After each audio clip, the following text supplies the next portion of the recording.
Hi everyone, and welcome to another simple daily practice drill that you can use to become a better trader. Now, this video concerns Al Brooks' Encyclopedia, which I highly recommend you go and purchase. So if you don't have access to the encyclopedia, then this video will be a little bit irrelevant. The first tip is finish the course. But I've had a number of traders contact me with questions, and it's clear that the patterns and structures, double tops, double bottoms, wedge tops, wedge bottoms, parabolic wedges, failures, they're just not familiar enough with these to then go and use them in the encyclopedia. So if that's you, I would highly recommend spending a little bit more time in the course, getting familiar with that foundation, and that's going to support you later on. The next tip is about, and every pattern in the book is a failed opposite pattern. And that gives you two chances to find what you're looking for.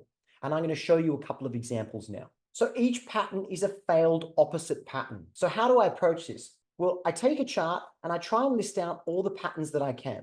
Okay, so what do I see here? Well, I see a gap up, okay? I see a double top, which failed. I see a wedge top. I see a two-legged pullback to the moving average, which failed. Here I can see a wedge top. Sorry, here I can see a wedge bottom, which failed. Okay, I can see a bear breakout. I can see a bear spike and channel. I can see we're closing a gap. I can see a bear spike, pullback low one, pullback low two. I can see a low two short. Now I can see a double bottom low of the day. Okay, so now I have a whole bunch of patterns. And some of these are the actual pattern that is more obvious, and some of these are the opposite failed pattern. You can see here, we gap up, there's one sell signal, and there's a second sell signal. So that's a low two, selling one tick below there. But a lot of traders won't take that low two just because it's a gap up, and the bulls usually get another attempt to resume what they're doing. Okay, the overnight chart is bullish, so therefore, I don't really want to take the first short that sets up. And it fails. That was the high two buy. Okay, I can also see there's a bull micro channel. And I can keep doing this exercise. I can also see here, it's a lower high double top. It's also a head and shoulders. So as you can see, I've practiced this drill a lot. So I can look at a chart and I can see many different patterns. But the point of this exercise is to find the headings which you're then going to go and search for in the encyclopedia. The next tip is about the open, which I think is the most valuable part of the encyclopedia because it gives you a basis for forming what's going to happen. And I'm going to take you through a couple of slides now on how to use it on the open. So here I am in gap up, and you'll notice that the presenters often go through these slides as a way of training everyone in the room to follow the same process. Because it's a gap up, these are the four most common outcomes. And you'll notice one of the most common outcomes was what happened yesterday. So more experienced traders were ready for that wedge top. So they're the four common outcomes. The next slide is about reversals on the open. And so not getting sucked in to deep pullbacks, not having to take a trade in the first 5 to 10 minutes, strong bear trends from the open, strong bull trends, and then a summary slide. And that's a great place to start on the open. So my tip is use an index, and that index is free. It's already been created for you by myself, and you can use it. So here is the index I made for the encyclopedia. This is an Excel document. It didn't transfer to Google Sheets so well. It got rid of all these cool sliders, but if someone's good with Google Sheets, they could probably recreate it. You're more than welcome to. So what was the pattern? Well, it was a gap up and a wedge top. So I click in here, wedge top, and now I know I need to be in 16, and I can see wedge top here, WU. Now I'm back in the encyclopedia on the website, and I go to 16. Now I've got a couple of options here. One is I can type in the acronym, okay, which is going to sort through these slides for me anyway. So I open up wedge top, and now I've got many different kinds of wedge tops. What I'm going to do is I'm going to go back. So I'm back in the encyclopedia. I'm going to click gap up and wedge top. So I'm looking for section 8. And now I'll show you that one.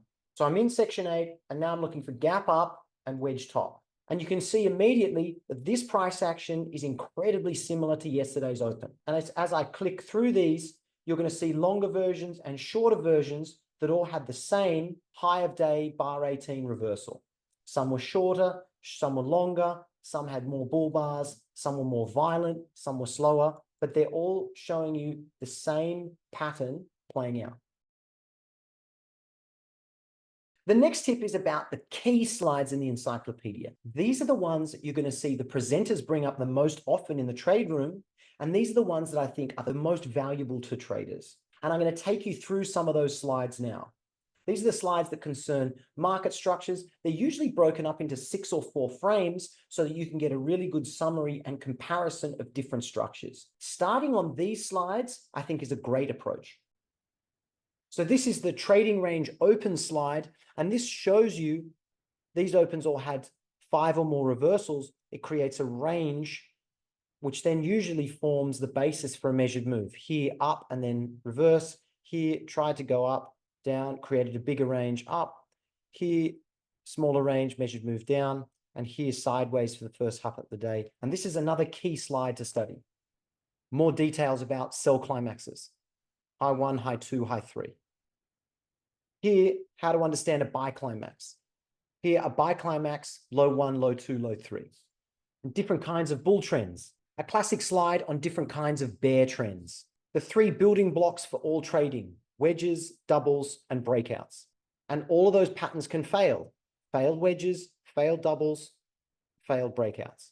Triple tops, triple bottoms, buy the close, sell the close, how to trade a pullback in a bull trend, how to trade a pullback in a bear trend, how does a bull trap work, how does a bear trap work. So this tip is about whether I'm looking for part of a day or all of the day. And I'm going to use yesterday's price action as an example for explaining this. When I'm looking at yesterday's price action, I can see there's a couple of different transition points. So I'm going to remove that. I've got a wedge top here. I've got a potential trading range that we broke out of and went down here. And then I've got trading range price action down here.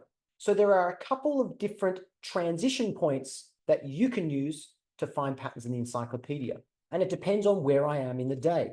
If I am here during the day and I'm looking for what comes next, then gap up and wedge top is where I need to be. If I'm here, then what I'm really looking for is a bear breakout, a bear spike and channel, a bear channel to see what might come next. Now, it might be the case that I use gap up to find what's likely to come afterwards. So you can take those both approaches.